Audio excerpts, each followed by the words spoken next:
Hey guys, मैं हूँ आपका दोस्त अदनान, एक नए वीलॉग के साथ हाज़िर हुआ हूँ। गाइस, ये चंग चल रहा है हमारा एचईसी की फुल स्कॉलरशिप पे, जो कि दो भाइयों को मिली, जिनका आप इससे पहले भी एक वीडियो में डिटेल उनका इंट्रो सुन चुके हैं।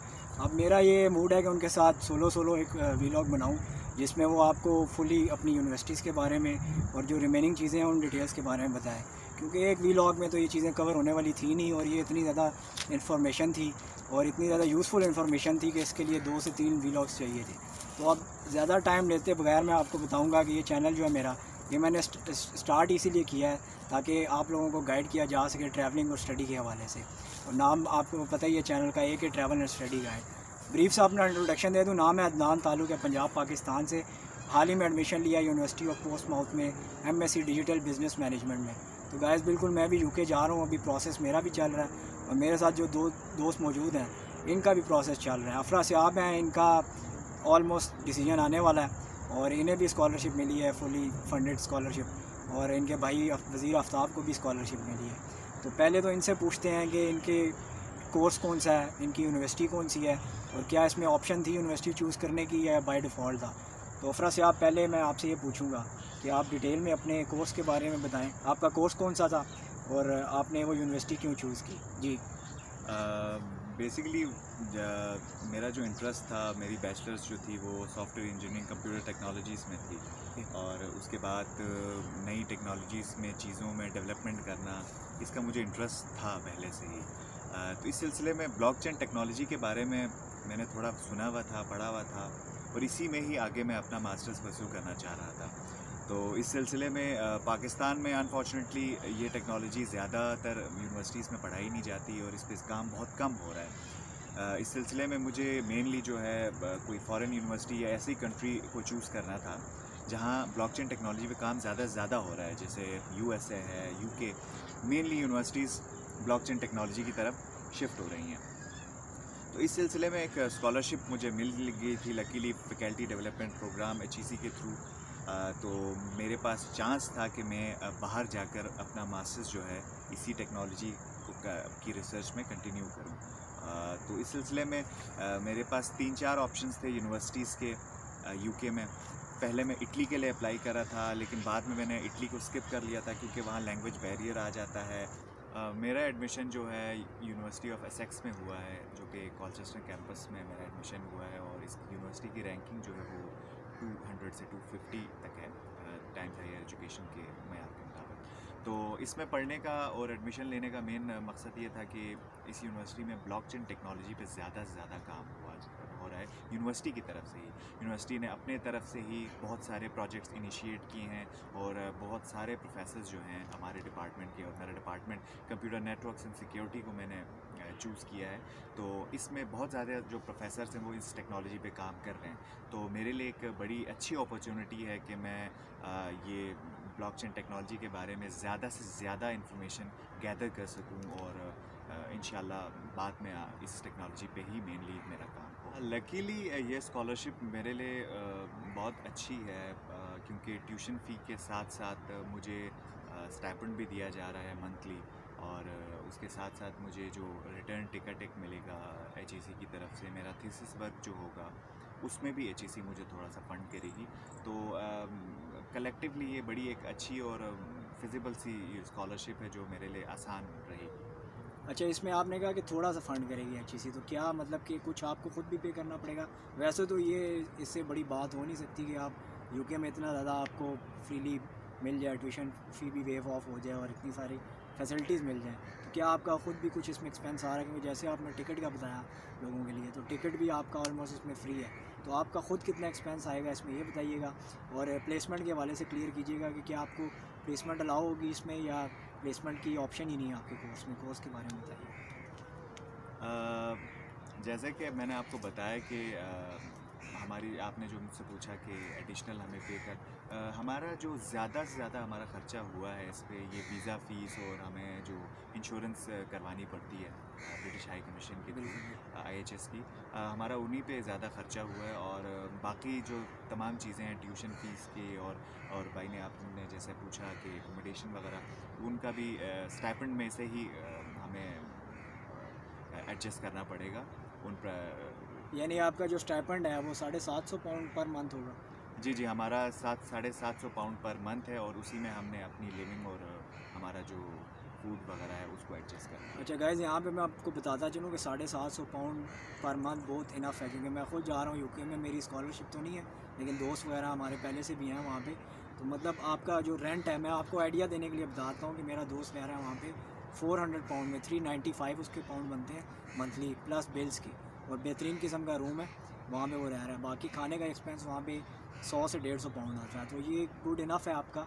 तो आपको ये स्कॉलरशिप नेक्स्ट टाइम जब अपॉर्चुनिटी मिले तो ज़रूर अप्लाई करनी चाहिए। देखें कि ये भी जो दो भाई हैं जिन पे ये चंक हो रहा है, ये भी दोनों आम ही हमारी तरह शहरी हैं, और यहाँ पे इनसे ये भी पूछूंगा कि क्या इसमें कोई CGPA भी मैटर करता था, कि आप बहुत ही कोई आउटस्टैंडिंग गोल्ड मेडलिस्ट हों या टॉपर हों तो तब मिलेगा, या कि आपको नॉर्मल CGPA पे भी, और जिस तरह हम एवरेज स्टूडेंट होते हैं हमारे लिए भी कोई है इस तरह की अपॉर्चुनिटी, या इसमें क्या कोई क्राइटेरिया सेट है कि आपका 3.5 प्लस होना चाहिए या 90% मार्क्स होने चाहिए? उस वाले से बताइए। ऐसा कोई क्राइटेरिया मेनली तो नहीं है, लेकिन बेसिक जो क्राइटेरिया है वो 2.5 GPA आपका होना चाहिए स्कॉलरशिप को अवेल करने के लिए। तो मेरा खुद CGPA को इतना एक्स्ट्रा ऑर्डिनरी नहीं था, मेरा 3.2 का CGPA था। और उसके साथ साथ जो हेड का टेस्ट होता है उसकी जो स्कोरिंग मेन इंपॉर्टेंट होती है, उसमें अगर आपकी स्कोरिंग अच्छी हो जाती है, बिल्कुल गैट का जैसे टेस्ट होता है वैसा ही हेड का टेस्ट होता है, HEC जब करवाता है तो वो हेड का टेस्ट बन जाता है। अच्छा, तो जो हेड का टेस्ट है ये मतलब कि हर डिग्री वाला इंसान या हर डिग्री वाला स्टूडेंट कैंडिडेट सेम टेस्ट देता है, मतलब या आपके सब्जेक्ट से रिलेटेड होता है, ये बताइए। सब्जेक्ट रिलेटेड जो है अगर देखा जाए तो ये मेनली सब्जेक्ट रिलेटेड नहीं होता। गैट के टेस्ट में वही होते हैं, क्वांटिटेटिव क्वेश्चंस होते हैं, इंग्लिश के क्वेश्चंस होते हैं, एनालिटिकल होते हैं और जनरल नॉलेज के क्वेश्चंस होते हैं।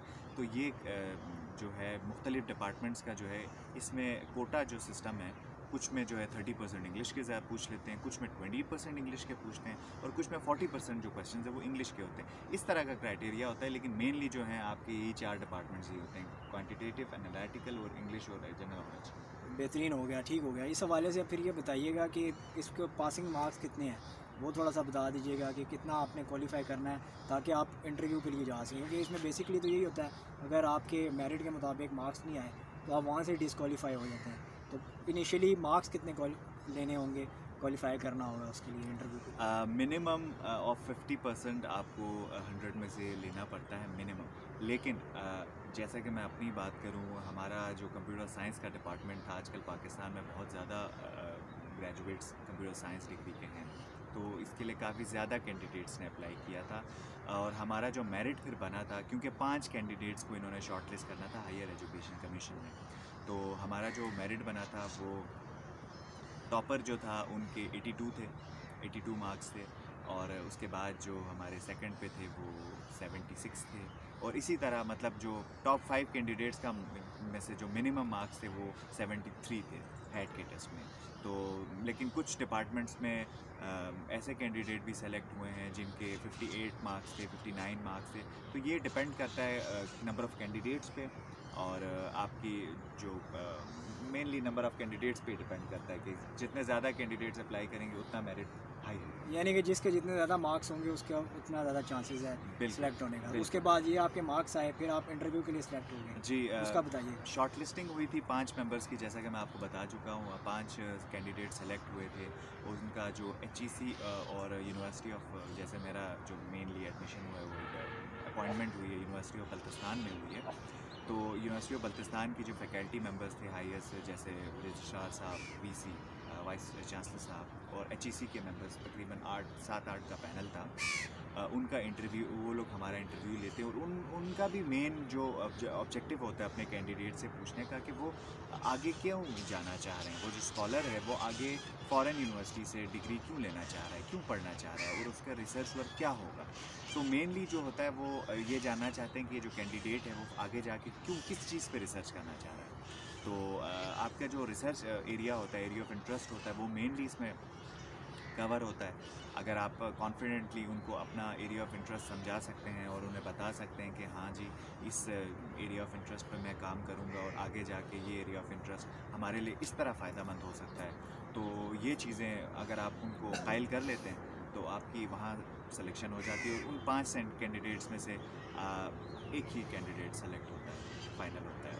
यानी आपका ये कहने का मकसद है कि जो 5 जो शॉर्ट लिस्ट हुए थे उनमें से आप वाहिद हैं जो सिलेक्ट हुए? हाँ जी, वैसे बेसिकली जो उसमें भी एक अलग प्रोग्राम है। 2 कैंडिडेट सेलेक्ट्स होते हैं, जो कि एक प्राइमरी कैंडिडेट होता है और एक अल्टरनेटिव कैंडिडेट होता है।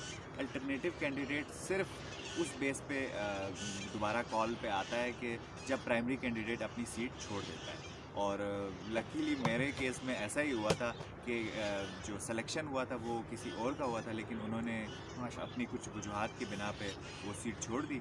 तो HEC ने फिर दोबारा मुझे कॉल किया था और उसके बाद भी 2 या 3 प्रोसेस होते हैं। ठीक है, चलें, ये तो यू आर लकी, मुबारकबाद भी देंगे आपको। ये तो बात मुझे अभी पता चली थी, पहले हमने डिस्कस नहीं की। अब यहाँ पे ये सवाल एक जो कुछ इसको शॉर्ट करते हैं, फ़ौरन रैपिड फायर की तरह करते हैं कि आप ये बताइए कि इसमें क्या आप बाउंड हैं, क्या आपने कॉन्ट्रैक्ट साइन किया है कोई HEC के साथ या यूनिवर्सिटी के साथ कि आप वापस आएंगे, या आपको फुल, क्योंकि 2 साल का पोस्ट वर्क परमिट दे रहा है UK, तो क्या वो आप लेने के एलिजिबल हैं, उस हवाले से बताइएगा। जी बिल्कुल, आपकी बात दुरुस्त है। जब HEC किसी को स्पॉन्सर करता है तो यकीनन बॉन्ड भी साइन करवाते हैं, और मेरा भी बॉन्ड साइन हुआ है 3 साल का। मुझे अपनी डिग्री के बाद यहाँ आके 3 साल यूनिवर्सिटी ऑफ बल्तिस्तान में एज ए लेक्चरर सर्व करना ही है, और उसके बाद अगर मैं कंटिन्यू रखना चाहता हूँ तो इट्स अप टू मी। और उसके बाद जो मेरा कोर्स वर्क है वो 1 साल का है, और 1 साल के अंदर मैंने वापस आना है। अगर मेरी डिग्री कंप्लीट होती है, अगर अल्लाह ना करे किसी बिना पे मेरी डिग्री कंप्लीट नहीं होती, 1.5 ईयर्स तक चली जाती है, तो मुझे यूनिवर्सिटी ऑफ बल्तिस्तान और HEC से परमिशन लेनी होगी। उन के थ्रू इजाज़त लेकर मैं वहाँ स्टे कर सकता हूँ, वरना मैं डिग्री ख़त्म होने के फ़ौरन 2 महीने के अंदर अंदर मुझे वापस आना होगा। चलें, तो ये देखिए नाज़रीन, जो फिर PSW है, यानी 2 साल का जो आप UK दे रहा है, उसके लिए ये एलिजिबल नहीं है, इनको वापस ही आना होगा, और यानी कि 3 साल इन्हें वापस आके यूनिवर्सिटी में लेक्चरशिप की जॉब करनी होगी। उसके बाद फिर यानी कि ये फ्री होंगे कि ये PhD के लिए जाएँ या जो भी करें। तो ये डिटेल्स तो इनसे हमने पूछ ली, और मेरा नहीं ख्याल कि अभी कोई ऐसी कोई चीज़ बाकी रह गई है, क्योंकि मेरा आखिरी सवाल तो यही होने वाला था कि क्या आप वापस आएँगे या नहीं आएँगे, क्योंकि मेरे केस में तो यही है कि मैं जा रहा हूँ, इंशाल्लाह अप्लाई करना है विदिन 30 to 40 डे, तो मैं तो वहाँ पे PSW अपना पूरा करूँगा, उसके बाद फिर वापस आऊँगा, लेकिन PSW में अपना टाइम वहाँ पे इंशाल्लाह पूरा स्पेंड करेंगे।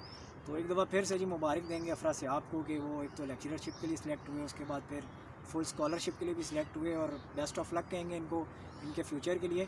बाकी कोई भी आपका कोई इस हवाले से रिलेटेड क्वेश्चन हुआ तो अफरा सियाब का मैं आपको लिंक में दे देता हूँ, इंस्टाग्राम या फेसबुक ID, तो आप इनसे पूछ भी सकते हैं। बाकी आपके साथ दोबारा मुलाकात करते हैं अभी नेक्स्ट वीडियो में। इंशाल्लाह इनके दूसरे जो भाई हैं आफ्ताब वज़ीर, उनसे भी पूछते हैं, क्योंकि उनका कोर्स भी डिफरेंट है और उनके क्या प्लान्स हैं और क्या सारी डिटेल्स हैं वो पूछते हैं। तो तब तक के लिए अल्लाह ने